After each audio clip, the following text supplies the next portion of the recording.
Please turn off your cell phones, pagers, and watch alarms. You're listening to Halftime Halfwits, the internet's worst sports podcast.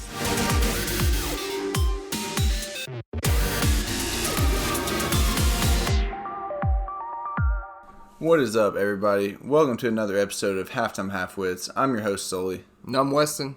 And we're going to hit you guys with a little bit of the UFC that's been going on. So it was, I guess it was technically last Saturday for us. Today is November 5th. So last Saturday was the Uriah Hall and Anderson Silva fight card. Yeah, Halloween night. Honestly, I had to work, so I didn't get to see a whole lot of it, but I saw some highlights. Hey, let's start with the prelims. There were some wild fights in the prelims, but one of my favorite fighters that fought was Alexander the Great, and he's a young dude. He apparently he was like a real estate. He was selling real estate before he got in the UFC.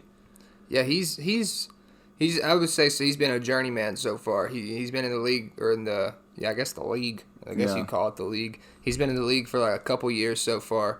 I'd say his most notable fight was whenever he lost to Cowboy, and everybody was hyping him up real hard. Yeah, and that was when he was up and coming. Yeah, Cowboy just shut him down. But that was the first veteran he's actually fought, and that was a tough one too. Cowboy was solid. Yeah, that's a very tough fighter to fight if you're just up and coming. This dude, he's 28 now. He probably fought Cowboy when he was 25. Yeah, 25, 26, something like that. So apparently, he was selling real estate, and he called it a quarter life crisis, and said he needed to pursue only MMA.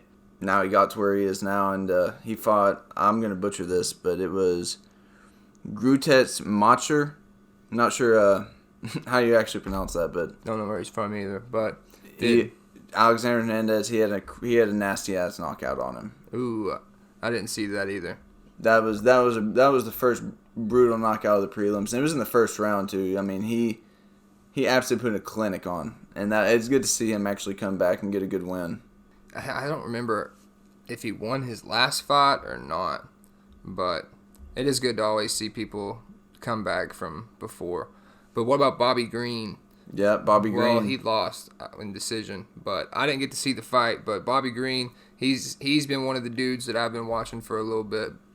I mean, he's not too old, but he has 27 wins, 11 losses, and 1 no contest. Hey, he's also a one-of-a-kind personality too. The last fight that he won, Michael Bisping was trying to talk to him about the fight that he just won, and that was when I think it was Pakistan. They executed one of the wrestlers they had that was from there because he protested against something political. And is that when he brought his dad out?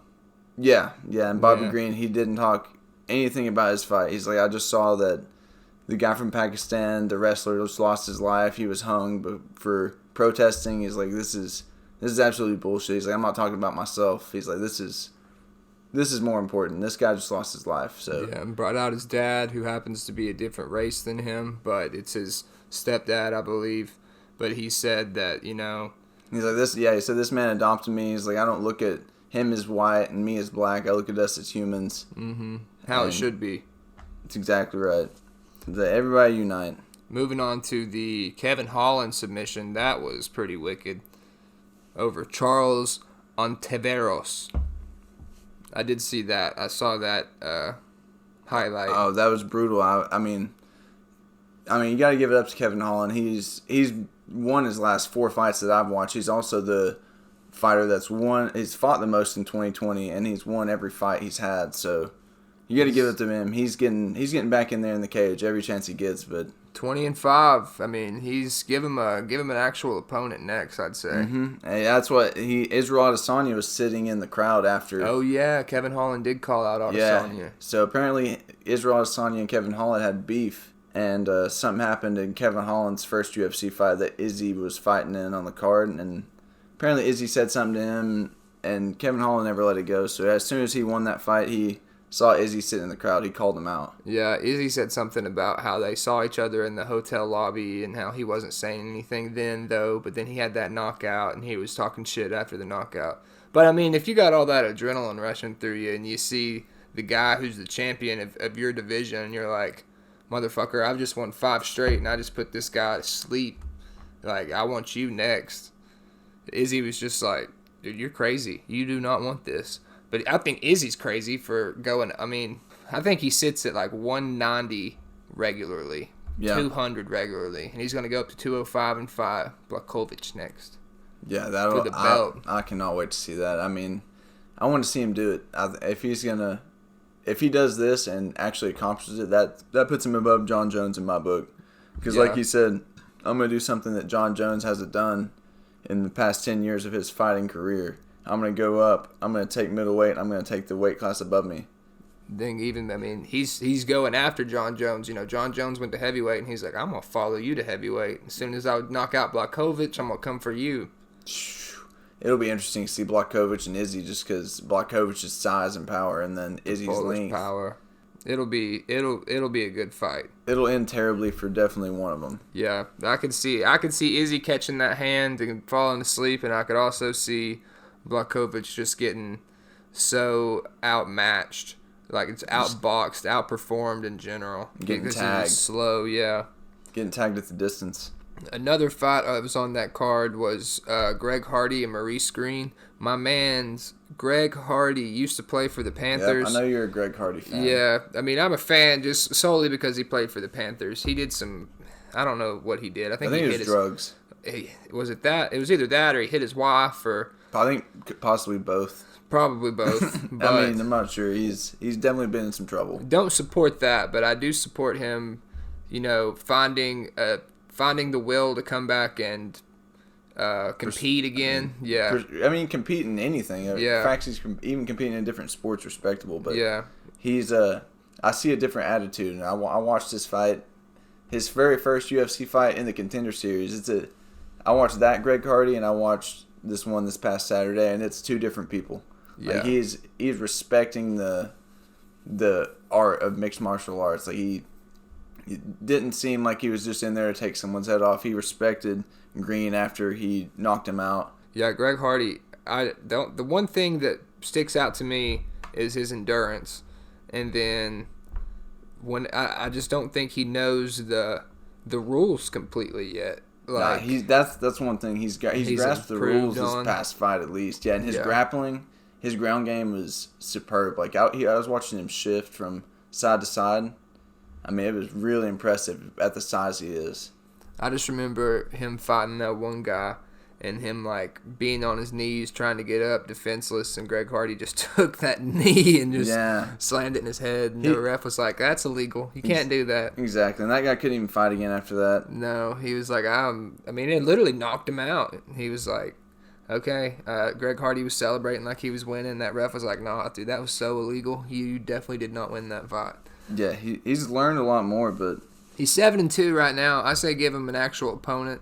I mean, they are starting to give him, like, some opponents, like Maurice Green's 9-6, but still, give him a ranked opponent. Like, maybe a low Arlovsky or... That'd be cool. Something like that. I mean, obviously don't, like, throw him in the ringer right off the bat. Greg Hardy and Curtis Blades would be nice to see. Curtis Blades, I feel like, would just wear him down. Take him down, not let him get up. Curtis Blades' endurance is crazy. And Curtis Blades is sitting at 2 right now, I think. He's either 2 or 3. I think he needs to get a couple more fights, but I do think he should be fighting somebody ranked very soon. But what about the next fight of the night? It was Bryce Mitchell and Andre Touchy-Feely.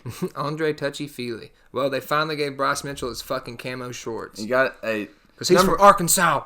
He's asked for those camo shorts. I guess it was his past 4 wins. Every time he wins a fight, he gets on the mic and requests it. He's like, Reebok, I told you I went on some camo shorts. I don't know if you heard where he said that before this fight, if he didn't get his camo shorts, he was going to wear a pair of camo shorts in the ring anyway. I wouldn't be surprised. He demanded it. He deserves it. Dana White said after his last fight, he's like, all right. He's like, you can have whatever the hell you want. He was like, that was impressive. Yeah, was that the twister? It might have been the twister. Well, he's like, you can have whatever you want. I mean, that is also there's only been 2 twister submissions in UFC history, and he has one of them. Yeah. it was crazy, that story he told. He was like, now I figured he has a very strong Southern accent, and I'm sure me and Sullivan do as well, but a lot more strong than ours. And he was saying how he was like, I knew they weren't going to let me wear my camo shorts in the ring, but I was going to wear them anyway.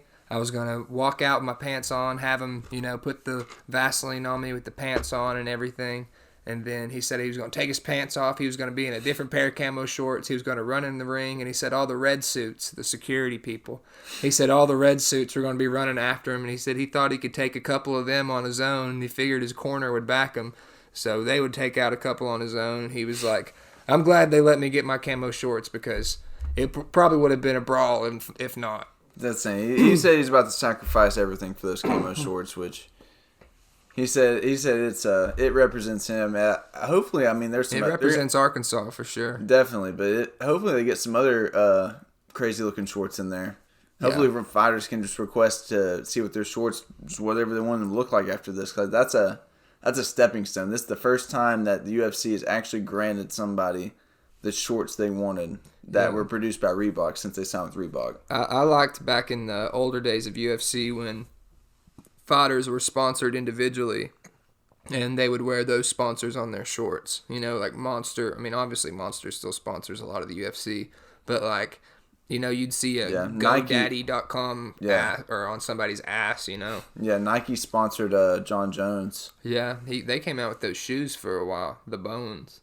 The John Bones Jones. But still, going on to the last fight of the night is Uriah Hall and Anderson Silva. Main event, Silva's one of the GOATs. I mean, everybody considers one of the GOATs. The one thing that I think is going to tarnish his career is just his past, 4 or 5 fights. I mean, he's 45 now.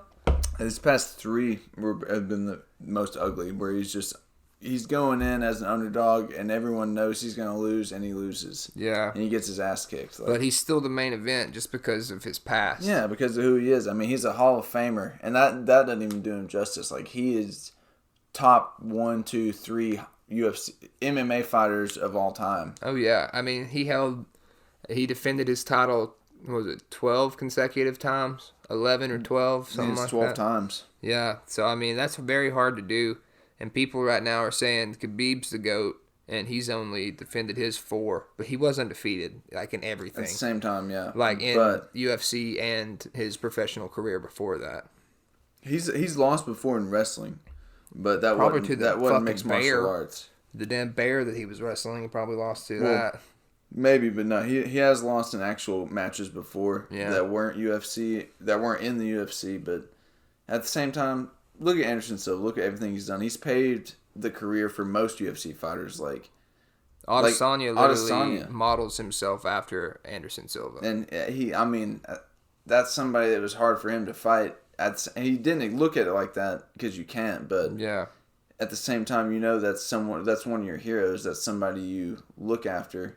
That's somebody you model yourself after. It's hard to get in there and actually beat their ass. Yeah. When you've looked up to them your entire life. Yeah, that's kind of what happened this past Saturday as well. Uriah Hall, he's 10, 15 years younger than Anderson Silva. And, I mean, he's still up there in age, too, considering, he's been fighting in the UFC for a while.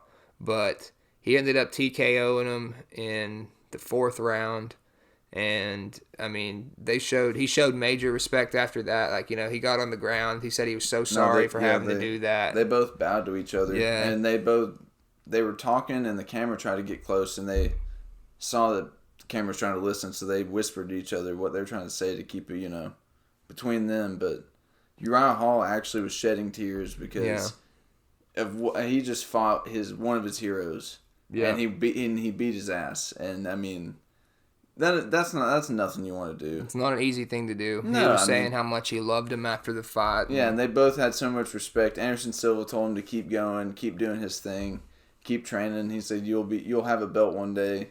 And he's like, I can tell you've got what it takes. And I mean, there's so much respect between both those guys. That's the reason I admire UFC as much as I do. So, do you think that with that knockout, do you think that Uriah Hall could face a contender in the middleweight now?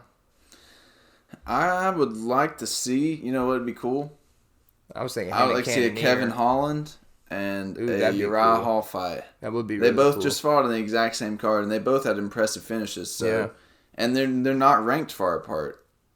I was thinking even... So I think that could be a really good fight that a lot of people would like to see. And if Kevin Holland beat Uriah Hall somehow, then he'd have to beat somebody a little higher, and then he could get a shot at Adesanya. But that'd take a lot. So remember how we were talking about Whitaker and Adesanya for the next fight, for the middleweight, for the belt? Yeah. They were talking the other day, or I heard the other day, that it's going to be Costa and Whitaker fighting next, probably for interim belt, while Adesanya fights up. Yeah, I'm 100% on board with that. That's fair enough for the fans. Yeah, that'd be a decent fight too. I could see Costa actually coming inside a lot more, just because He wouldn't have to worry about the reach of Yeah. Whitaker or of Adesanya. I mean, yeah. Yeah. What he was compared to. But then you still got I still think Whitaker may end up head kicking him and just ends He it throws from there. that jab, that left jab, right head kick. Yeah, that's what put Cannonier down. Oh God, twice. And then I think this fight, the fight's either at the end of this month or it's in the beginning of December. It's the Jack Hermanson Darren Till fight. That'll be awesome. I think the winner of that, or even the loser of that, fights Cannonier. Because Cannonier was third, right? Yeah. Cannonier was ranked third. Yeah, he was third. Hermanson's fourth. Till was and fifth. I think Till's sixth. Fifth or sixth, yeah.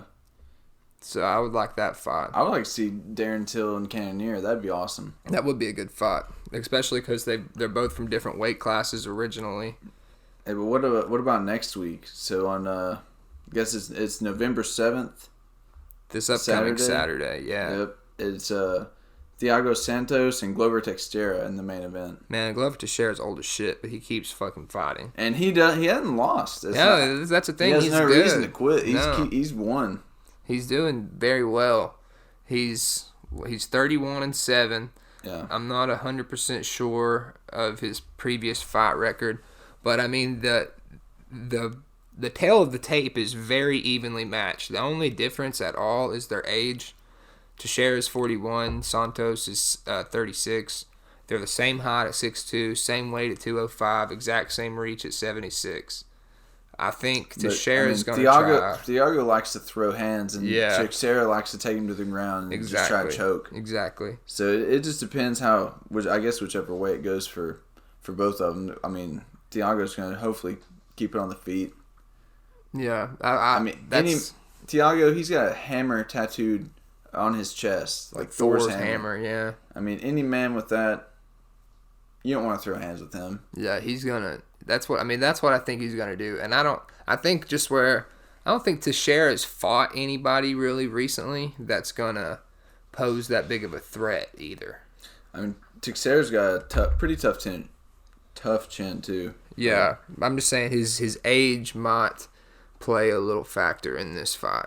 But look at the co-main. It's Andrei Arlovski and Tanner Boser. Man, I haven't heard Tanner Boser's name in a minute.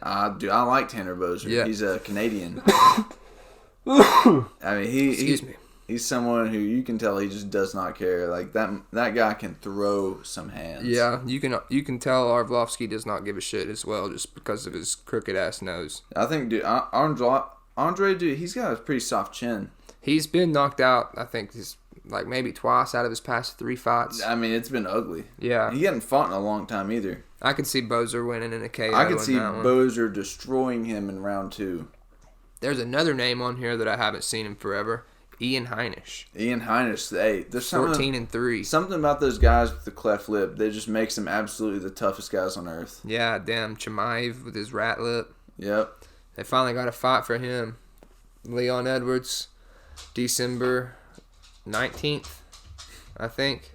Oh yeah, that's going to be one to watch. Oh, we were talking the other day about Stephen Thompson because it was rumored to have a Chimaev and Stephen Thompson fight, and they're signing it. It's either the end of December, it's going to be the beginning of January. Stephen Thompson versus Jeff Neal. Oh, that'll be good. That'll be a a good one because Jeff Neal's more of a boxer. Stephen Thompson's karate. It's going to be all stand-up. They're going to be hitting each other right in the face. They're actually going to be fighting. I like that. Yeah, I mean, I'm personally, I like watching them stand up against going into the ground. But then we'll go down to the prelims. Max Payne Griffin. I love this dude. This dude, when I talk about not giving a shit, Max Griffin throws hands. He does not give a shit. One. With the nickname Payne, Darren Elkins is also on that card. I haven't heard that name in a bit. This is a underrated card in my opinion. It's a fight night too, so it is free. Yeah. Free for people to watch. You ain't got no pay-per-view. ESPN. If you're a UFC fan, this is one to watch. There will be some KOs, especially, I'm calling it the Tanner Boser fight.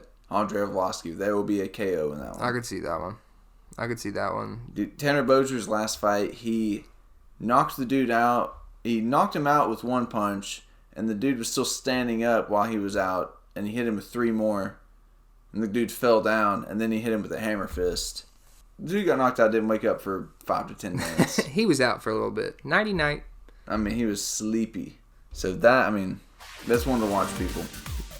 So this is probably the end of this episode, but you guys got to tune in UFC Fight Night, and also tune in to the next episode of Halftime Halfwits. Cheers. Peace.